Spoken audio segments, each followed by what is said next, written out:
Welcome to the She Heals the World talk show with Dr.S, the place to hear stories of heart-driven women creatively living free.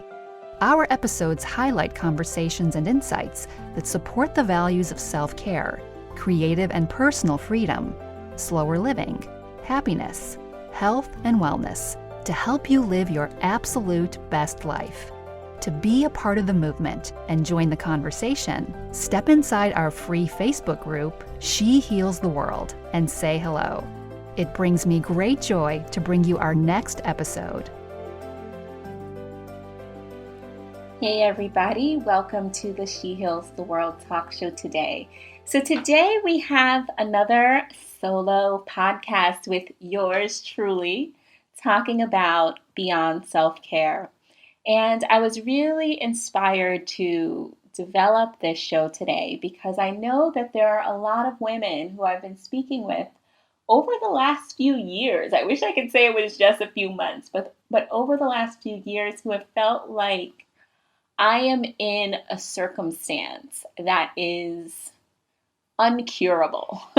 I am at a place in my life where spa trips and morning tea and workout time is just not going to work for me.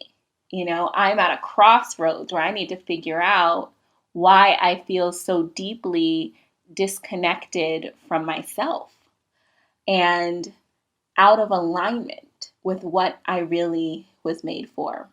And, you know, I think that a big reason why I even started this movement is for this very purpose, because I have been there. And thankfully, I can say today, as far as career and work life, I have transformed that for myself. So a good little spa trip to a luxury hotel does kind of fix it for me.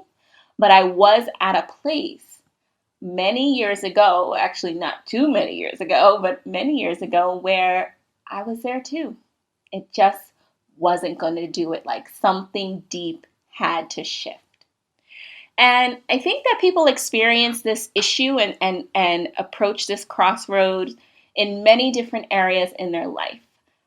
Today, we're going to focus on in the work, career, business life. But the practices that I'm going to share are going to help you whether you are dealing with a business career shift, or you're dealing with a relationship crossroad, or you're dealing with a wellness crossroad. Sometimes you're at a place in your life with your own physical being that where you know, like, something got to change. And I don't know how to make this change. I don't have the strength to do it by myself. I really need a guide and someone to support me in doing this. And so you can take what you take away today and apply it to wherever that deficit is or wherever that stuck point is, and it will support you in successfully transforming it. Now, what I am going to really dig into today are the practices that I use with my clients as a coach. As many of you know, I am still coaching, even though I teach how to do these amazing online courses and build a business filled with freedom. My coaching practice, which is rooted in a lot of the work that I learned in my doctoral program and some experience, my coaching practice is where a lot of the deep stuff goes down. It's where some of the women who feel like they need a higher level transformation go to get support once they've gotten the basics down and they're like, I still need something a little bit deeper. I'm just not in flow, and I know I need a space where I can get the support to do that. That's where private coaching comes in. And so the good news for you is that you don't gotta sign up to be a client or dish out all this money to get coaching. I'm going to tell you right now what you can be doing to get out of the rut that you're in. You just got to take notes and actually do the exercises. So again, today we're focusing on beyond self-care, when self-care is just not enough. And I say self-care in a very juvenile way where we sometimes can reduce self-care to spa visits and rituals and beauty care and all of that, and nice foods and all of that. But really, self-care is a part of this. And everything we talk about is still under the umbrella of self-care, because it's just caring for yourself and being able to give yourself what you need to self-actualize. If that's a new word for you, that means reaching your full potential. That is the purpose of us being here on this planet, is to reach our full potential and live our best life, right? And enact your purpose so that you are truly doing the work that you were destined to do. Okay, so what do you do when you feel like you have it all and you feel like you've made it? You have the relationship, you have the degree, you have the money, you have the success, you have the achievement, but you still feel disconnected, lost, unmotivated, and unhappy. And where do you go when fixing it is beyond spa days and self-care rituals? How do you truly handle being stuck? And so when you are an overachiever and you are a perfectionist, at some point you have had enough, right? Like reaching the next level is just like, I know I'm going to get there. So what is this really about for me? And I think that when you get to that space, the most important thing that you can do is set an intention to embark on a journey back home. A journey where you need to figure out what lights you up and how you can truly start to create a joyful life from the inside out. And I think that doing that starts with just some simple know-hows. And one of those is removing comparison from your life and from this exercise that we're going to do. When I say remove comparison, I mean the mental running list that you have of the people in your life who you feel like you need to be modeling your life after. The friend, the colleague, the spouse, the crush, the mentor, whoever is on your Instagram feed and in your social media life and in your personal life that you constantly compare yourself to. And once you remove that comparison with, it's just a mental removal of like, I am the only thing that I need to compare myself to. None of that other stuff matters. It brings your life down to such a simplistic view of knowing and understanding who you are and what you desire and your unique purpose. And so I think that that shift is really important to make as you begin to explore what is really causing this tension in your life. So grab your journal and we can kind of get to the crux of this in this episode. So for those of you who are feeling this disalignment with yourself, again, I felt this when I was in my career. I was at a place where so much was going on. I had just built my multi-seven-figure schools. I was a CEO. I was leaving the CEO-ship for a job in New York with the mayor's office. Much, much bigger job than leading my school, actually. And so I was still involved in the school. I was on the board. I was transitioning out of the CEO-ship into this new position, overseeing and supporting a team overseeing 1,700 city schools in the mayor's office. Very nerve-wracking while doing my doctorate at Columbia, while also consulting. And so there was a lot going on, and I would say burnout is like maybe one of the many things that were happening that could have caused somewhat of a very huge breakdown. Somehow I was able to hold it together, but I think that in those moments I was at a crossroad where I felt like I had it all, and I was like, this is pretty cool, I think. Like, I'm just about to turn 30, and all of my colleagues are like 2 and 3 times my age, and they've worked their whole lives to be in these positions that I'm just like sliding into. And like, I am at the top of the field. I'm at a great school. I'm doing this. I have a great partner. I was like dating in a great relationship. And I still was like, something ain't working. This is still not, I still don't feel happy. What's going on here? So I think burnout was a part of the unhappiness I was feeling in that moment. But I think also beyond that, my soul was telling me that I was going in the wrong direction. And I don't know if you have ever felt like you're going in the wrong direction, or if you may feel like that right now, where you're like, I've risen to the top of my field. I got all this going on for me. And my heart is screaming to stop. My heart is screaming that you're going the wrong way. You're looking at the wrong things and you're moving in the wrong direction. This is not in alignment with your purpose. And so for some of you, at least when I speak to a lot of you on calls, I think a lot of that comes out in the I hate my job category. And so we think, right, a lot of times that if we don't feel good about the work that we're doing, then it's just a job. And for some people, it is just a job. Like, it's just, you just picked a job that was just too much. And I get this sometimes from a lot of people who are in the medical field, from a lot of people who are in the legal field. A lot of folks who are like, this is like really the top, but I'm still not happy with this. So I want to explore, using Socratic questioning, what that really means for you. And in order to do that effectively, we're going to go through 3 shifts on this episode. And so this is one of the 3 steps that is going to help you emerge from this bubble of feeling really frustrated and unclear on what you want to do and on why you're kind of spinning and not really satisfied with where you're at. And so the first shift is to question why you hate your job.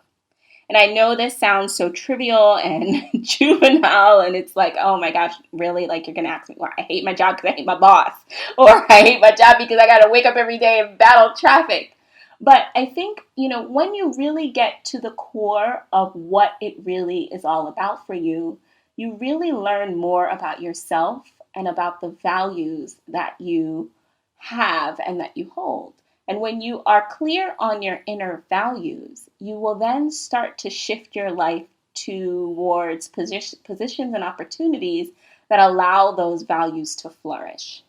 And so when you have your journal, you can write at the top of the page, I hate my job. And this is for people who are in jobs that they hate. So, or feeling that emotion of I hate my job. Now, there are other situations where this will also work. So if you're in a relationship and you are feeling like you're not happy or your needs aren't being met in that relationship, and you're like, I don't like my girlfriend, or I don't like my husband, or I am unhappy in my relationship. Or if you're, again, going back to the body piece, if it's your weight, I'm not happy with my body. I don't like how I look. And so you can, whatever that thing is what you will start with. And then you will start to kind of break it down in the process to find out like what this is really about. So for the job folks, because that's who we're focusing on today, you're going to start with I hate my job. And then under that, you're going to write why. And the goal of this is to keep writing until you get to the foundation of what this is really all about. So I hate my job. Why do you hate your job? I hate my job because my boss is a jerk. Why is your boss a jerk? Well, my boss is a jerk because I get to work late. Why do you get to work late? Well, I get to work late because I'm traveling from LA to Laguna, and it takes me 2 hours to get to work every day and the traffic is insane. And by the time I get there, I'm frustrated. And so when I see my boss, I don't want to hear anything that they have to say about me being late because they have no idea the kind of morning that I had, and all the traffic that I met, all that, right? You go through that whole thing. So then it's like, why are you traveling from Laguna or from LA to Laguna in traffic? Well, it's because I can't find any other job that's closer to me. And this is the only job that I wanted to be in and that pays me what I want and that, would give me this opportunity. And so I just have to sit in the traffic and accept it. Why do you feel like you have to accept it? Well, I have to accept it because that's what I was told. And I felt like there is nothing else available. I've looked everywhere else and there isn't any other position for me. So I just know I just need to accept this position and be happy that I even have a job. Why do you feel like you need to be so appreciative that you even have a job? Well, that's because my parents never really could find work. And because of that, they kind of instilled in me that I better just take opportunities that are presented to me because this may be the only chance that I have to have meaningful work. Otherwise, I'll be unemployed and unhappy and unsure of which direction I'm going to go in. And so I'm going to come out of this. I'm going to come out of the script. But I just wanted to model to you, and that was just off the cuff. I just wanted to model to you like how deep this can go, depending on what your specific issue is. And at some point, you may get down to a foundation where you're like, so this is what this is really all about for me. And this is where this screaming of I hate my job or my relationship sucks or my body is too fat or whatever, like this is where it came from. And this is what it really is about for me. So then the next part, once you get to that foundation is going to help.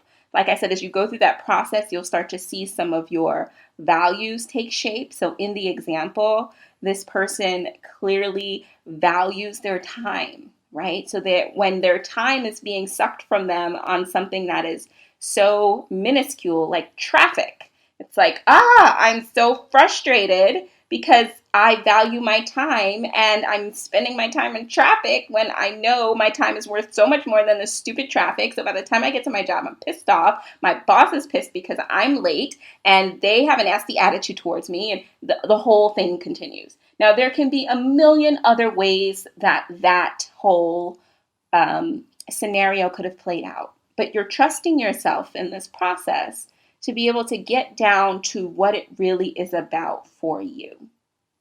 And I think you will be guided accordingly when you continue to ask yourself the question why. So when you get down to the bottom where you feel like, asking why would be redundant or insignificant, you just will not really get a good, meaningful answer to it.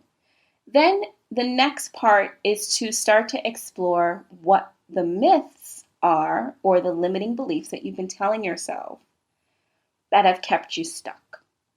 So using the example, a myth would be that there's no other work available. And the myth in this specific example came from a parent who was at a place in their life where they could not find adequate work. And so they instilled in their child, who is now a grown adult, 45-year-old, 35-year-old, 25-year-old adult, whatever the age is, that even if a job is taxing on your emotions and on your time and on your being, that you need to stay in it because you may not find another one. And so you are living out in a scarcity mindset about what is available for you.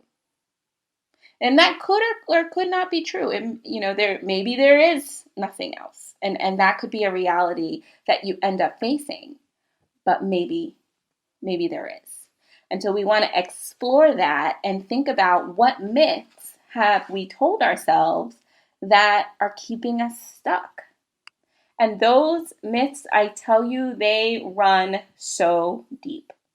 They go through family beliefs, they go through beliefs, societal beliefs, they go through, they cross things that you see on TV and in movies and what you believe about life and about worth. And so again, that's why I started with removing that comparison, because we want to take all those people out of the equation and we want to get down to, what do you believe? And is that really true? So once you've gotten down to the myths and the stories, then you want to kind of give yourself a little boost. And I think this whole exercise will probably take an hour. It's like, invest the hour to get yourself out of this situation if you're feeling like you're in this scenario. So then I want you to create a brag sheet. And this brag sheet is really empowering. It really just gives you permission to just brag on yourself. I mean, talk about everything that you do, all of your gifts, all of your strengths, all of your capabilities and your competencies. Just brag. I'm good at tying shoes and baking cakes and, reviewing cookies. I don't know why I'm thinking of cakes and cookies, but you guys know I'm a foodie, so that's always on my mind. But, so think about what you really do well. I'm good at writing proposals. I'm good at editing. I'm good at motivating a team. I'm good at strategic planning. Like, you can get really deep into it. I'm good at forming and developing an argument. I'm very persuasive. I'm an eloquent writer. Like, brag, brag, brag about yourself, whatever strengths you have that very often go unnoticed and that we sometimes forget about. Like, you picked these careers, and we're going with the career part. And you can, again, do the same exercise with relationships or health. We're going with the career parts. You picked this career probably when you were 18, graduating high school, and then solidified it in college, and maybe just kept on going down the track into grad school because you felt like, all right, I already committed and invested all this time in it. I might as well, make sure that I do it really well. And so, give yourself permission to revisit who you are today. And the skills that you have acquired today, I'm quite sure, are very different and more enhanced than the skills that you had when you first decided to do the work that you were doing. And this may lead you into the same work, or it may not. But the point is, you want to be asking the right questions. You want to give your heart permission to speak. So create your brag sheet. Write it down. Write next page on the journal. Brag. Spend 20 minutes. Write every good thing about yourself that you could possibly think of. And then the last piece is to rewrite your story. So your life is as good as your mindset. And there could have been, in this whole scenario, a story that you've been telling yourself about yourself that just doesn't serve you. There's a narrative playing in your mind that isn't helping you really get to the next level, right? And I think for me, if I could just make it personal for a moment, I think for me, when I was shifting from, formal traditional work to starting and launching my own business, the narrative for me was that I was not capable of creating a business. I mean, it was truly what it was. I wasn't exposed to that where I grew up. I grew up in a very kind of liberal lifestyle a little bit, where, business stuff was a little shunned on. It was kind of like, those people over there doing that business, making money off of people. Like, it was very much like, for me, thinking about business as a way of service and as a way of helping other people, that narrative I wasn't exposed to that. And so I had to create my own narrative of who I wanted to be as a woman in business. And I had to give myself permission to let go of a lot of the judgments that I had about that weren't even my own. I was carrying other people's judgment about that, right, wrong, or indifferent. And so I want you to think about, for your next level, like, what narrative are you telling yourself about yourself that is keeping you where you are? And then how can you rewrite that story? Because here's the really important part here. You get to tell your own story. People are going to tell their stories about you and about what you do and about your work and your capabilities and all of that. But you are your own advocate. And so as you write your story, I'm telling you this, sister, you better be the heroine of that story, right? And then I want you to share your story with people. And it doesn't have to be like a cheesy thing like, oh, let me tell you my bio. But it's just, this is going to be who I am. And this is the story about myself that I am willing to step into. And that's not something that is very easy to do. But I think when you give yourself permission to just get down and say, what is the story of my life? Like, what story am I writing about myself? How can I transform the situation and step into a new narrative? It gives your inner coach the capability of coaching you through your current circumstance. Maureen Murdoch is somebody who I think does really good work in this area with the heroine's journey. And I think a nice icing on top of this, if you're having a hard time with really coming to terms with your story and writing your own narrative, is to start to look at women or people in your life that you admire and creating a collage of those people. And I brought her up because she talked about this in one of her workbooks. And when I say the collage of women, I say looking at people who, and if you're a guy, then it would be men, or it would be men and women. It's totally up to you. But looking at people who you admire and looking at their stories. Like, when was the last time that you made a list of 5 people who you're like, those are some really rocking people. I love their life. I'm going to Google their bio. I'm going to just look it up on Wikipedia. And I want to hear their story. Like, how did they get to where they're at? But I want you to do this as a way of inspiring yourself so that you can write your own story. It's really, really important to give yourself permission to create a new script and to not feel like in that script that the pieces of you and where you are right now cannot be included in that, because they are clearly here to prepare you for such a time as this. They're here to prepare you for that next level, for that next journey, for that next experience that is going to help you self-actualize or live out your purpose and reach your highest potential.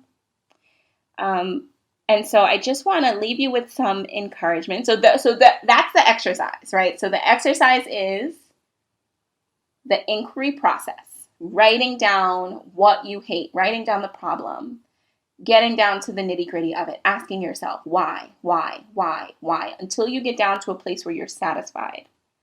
Then unpacking the myth about that. Like, what is the limiting belief there? What is the myth that has been keeping you stuck? Then picking yourself back up, right? You let yourself fall apart.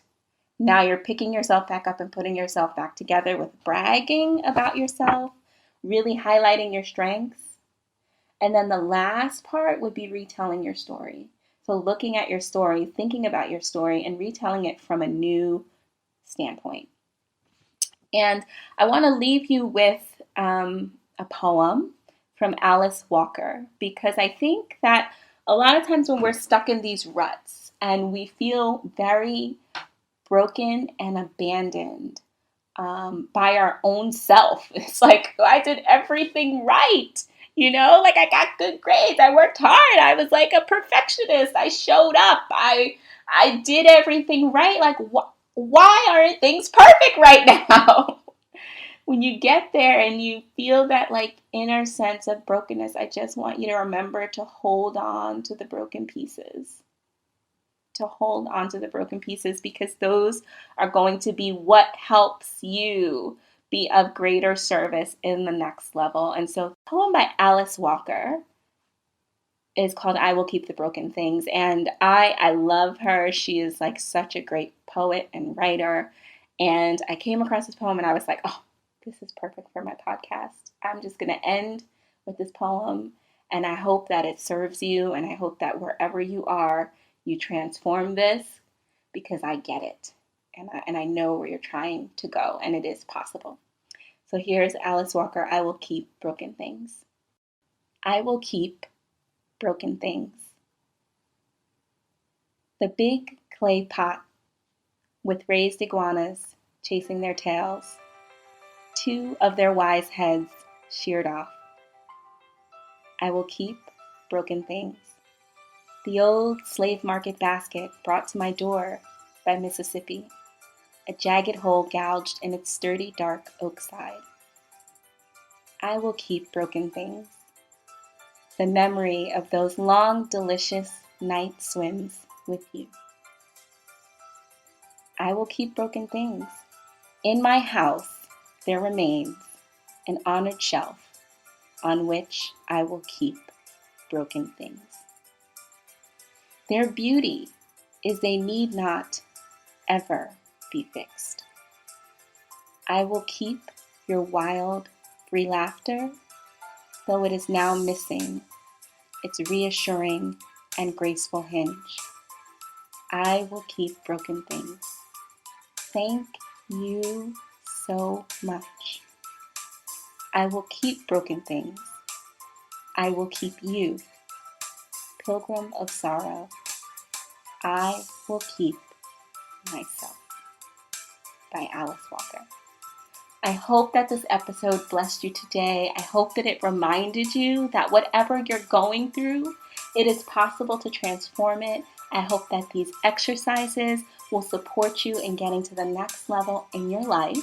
And if you have any questions, as you always know, you can check me on Instagram or on Facebook. Lots of love. Thanks so much for listening today, and I'll see you at the next episode. Well, there you have it. Thanks so much for listening to the show today. And as always, for more resources as you continue to live out your beautiful mission of healing the world and grow your beautiful business, you can head to www.shehealstheworld.com/freebie to see what new resources I have in store for you. Thanks for listening. Tell a friend. And I can't wait to see you at the next episode.